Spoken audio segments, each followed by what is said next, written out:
I was asked on a show about a year ago of all of the human phenomena that I've studied in my life or I'm aware of, which is the one that has surprised me the most about human nature. And I paused for a second and I answered the inability of people to change their minds despite overwhelming evidence to the contrary. Justin Trudeau comes in, he does a disastrous job. What do Canadians do? Re-elect him. That's not enough. Let's do it a third time. Then he steps down. Maybe it's time now to do some autocorrection. What do Canadians do? They re-elect the party that put them in the position that we're in right now. So I think that answer that I gave, it was a British psychiatrist who was hosting me. I think it's that much more apropos today. It is almost impossible to get someone to change their opinions once it is anchored solidly into their personhood. So there you go. Hey, I've got a biblical reference that will clear that up for you. Okay, shoot. So one of the mysteries in the story of Exodus is why it takes the Israelites 3 generations to cross a relatively trivial stretch of desert. So what's the narrative explanation? So it's twofold. Remember in the account when after Moses encounters the burning bush and gets to the bottom of something and learns, which is what that story means, he goes back to get the Pharaoh to change his mind. But he doubles down, the Pharaoh. And that's the consequence of the ever-accelerating sequence of plagues. And the first 8 plagues destroy the present, and the last plague, which is the death of the firstborn, destroys the future. And it isn't until the present and the future are destroyed, heaven and earth both, plus the future, that the Pharaoh relents. And even then he doesn't, right? Because he sends his army after the Israelites once they do depart. Right now, the question is, why do people double down instead of changing? Even in the face of accelerating evidence of error. Okay, so the Israelites leave, right? So now they are escaping their tyranny and their slavedom. And that's a dynamic, right? Because there's no tyrants without willing slaves and vice versa. And so the Israelites have plenty to learn too.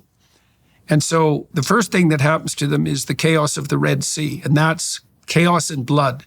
Why? Because when you change your mind, the first thing that happens is things fall apart. And so, right, and then they cross the Red Sea and they manage that successfully. So that's that chaotic threshold.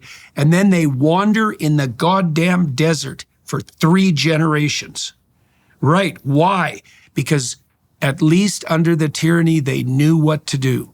And in the wilderness, they are fractious, resentful, immature, and unable to govern themselves. And it takes 3 generations before they recover. So, and I talked to Carl Friston about this, and Carl's a neuroscientist of some repute. And he has an entropy theory of anxiety, which is and I had worked on a parallel theory in my lab in Montreal. We published a paper on it not too long before I departed for parts unknown. Your beliefs are game principles, like game rules, that bring order to complexity. And if you're wrong, you have to modify. And the consequence of modification first is an encounter with unstructured entropy and chaos. And that, the apprehension of that, locks people into their tyranny, self-imposed, familial, cultural, whatever. So it's never from where you are to the promised land. It's always from where you are through the threshold of chaos into the goddamn desert and then maybe forward. So in chapter 7 of The Parasitic Mind, where I talk about how to seek truth, I open up the chapter with a long quote by Leon Festinger, the pioneer of theory of cognitive dissonance. And it exactly speaks to your point. So the chaos that you're talking about with the Red Sea and so on in the biblical story is the chaos that you experience internally when you are faced with a dissonant amount of evidence that is contrary to the one that you hold so dear to you.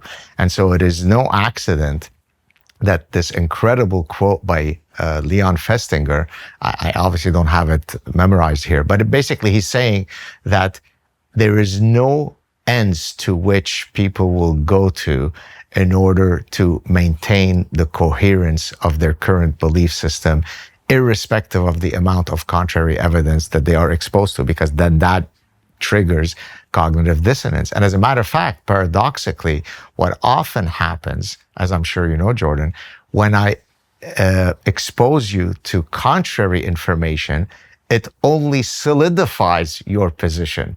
So you could imagine how disheartening it is, right? I'm coming at you with a mind vaccine that hopefully gets you to perhaps revisit some of your, cherished beliefs. You mean like a university professor should? Like a university professor should. And what it ends up happening is exactly opposite to that. It only emboldens you in your position. It only solidifies that you were right, despite the fact that I've shown you that you were perfectly wrong. And so at times it can seem like an insurmountable struggle, because I'm in the business of, defending truth and persuading people of opposing ideas.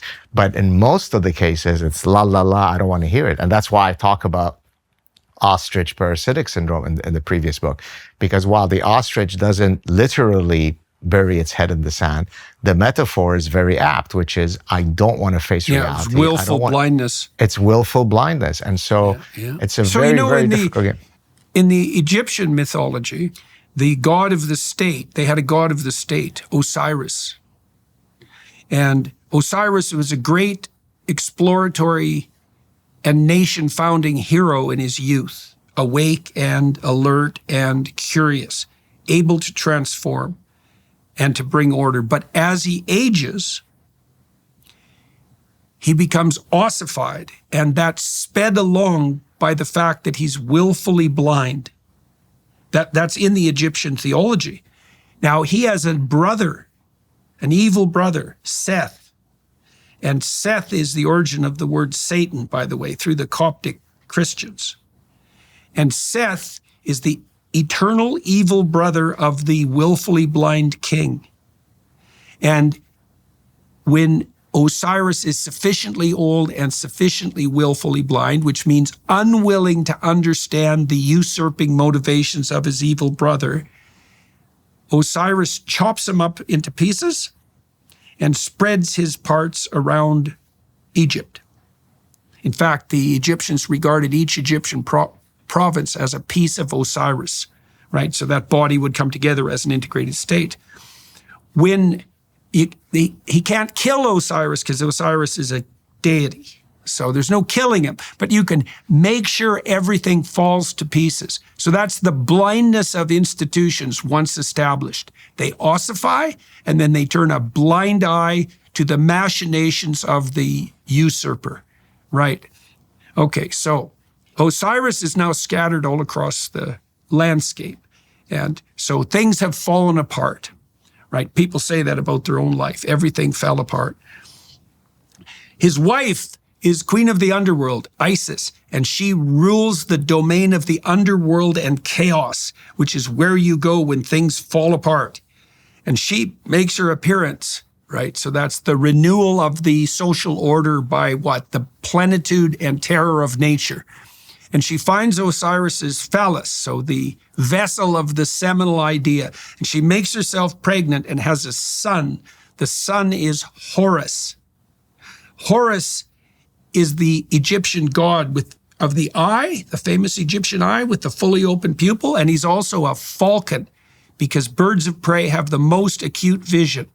And Horus is willing to see, and he can see evil. And so he goes back to Egypt when he grows up, like King Arthur. He grows up alienated from his evil community, and he goes back to fight Seth. And they have a terrible battle, and Seth tears out one of his eyes.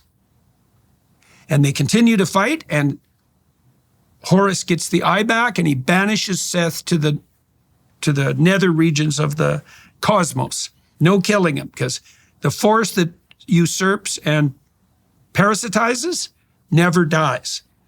Okay, now he's got his eye back. Now you think he could just slap it in his head and then he could rule. That's not what happens. He goes to the land of the dead, back to the underworld, voluntarily, and he finds Osiris, his father, languishing in the underworld, in a ghostly and desiccated state. And he gives him his eye. So he provides corrupt tradition with the capacity to see.